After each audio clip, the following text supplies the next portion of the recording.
شکسپیر گفته که هر روز یه عمر حساب بکنین. صبح بلند میشین، اول جوونی، بچگی و بعد بزرگ میشین، بعد یواش یواش دور میشه، میان سال میشین، بعد از ظهر کار میکنین، فعالیت میکنین، بعدم غروب میشه، شب میشه، میگیرین میخواین میمیرین، فردا صبح دوباره زنده میشین.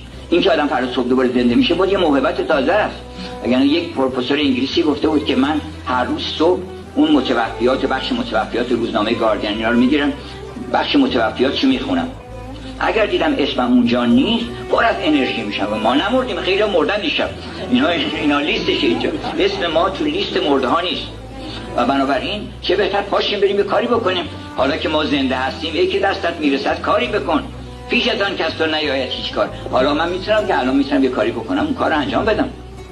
بنابراین گفتن که من خط کنم و همین لطیفه نصرالدین که همین مطلب اون پروفسور انگلیسی رو به یه زبان خیلی شیرینی گفته که پرسیدن از نصرالدین که اگر یه جنازه‌ای که دارن میبرن ما بهتری جلوی جنازه باشیم شرعاً یا ثوابش کدوم بیشتر، عقب جنازه باشیم، دست راست باشیم، دست چپ باشیم، فقط تو تابوت نباشین، هر چی دیگه باشین میشه.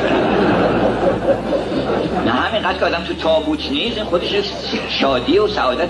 من فکر می‌کنم چطور آدم‌ها غصه می‌خورن در حالی که تو تابوت نیستن. ما بیرون تابوت هستیم، میتونیم زندگی بکنیم، طراحی بکنیم، برنامه‌مون عوض بکنیم، هزار کار خوب میتونیم بکنیم.